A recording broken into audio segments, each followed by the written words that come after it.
ମାନେ ଭାବି ଦେଖନ୍ତୁ, ଶୁଣିଲେ ଆଶ୍ଚର୍ଯ୍ୟ ଲାଗୁଛି।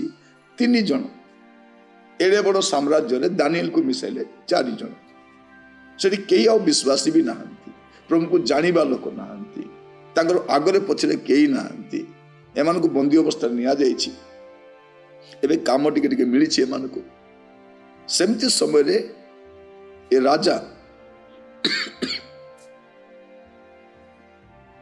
ରାଜା କଣ କରିଛନ୍ତି ଯେ ଗୋଟେ ପ୍ରତିମା ନିର୍ମାଣ କରିଛନ୍ତି। ରାଜା ହେଇଛନ୍ତି କିନ୍ତୁ ପ୍ରଭୁ କିଏ ଜାଣିନାହାନ୍ତି, ପ୍ରତିମା ପୁଣି ଈଶ୍ୱରଙ୍କୁ।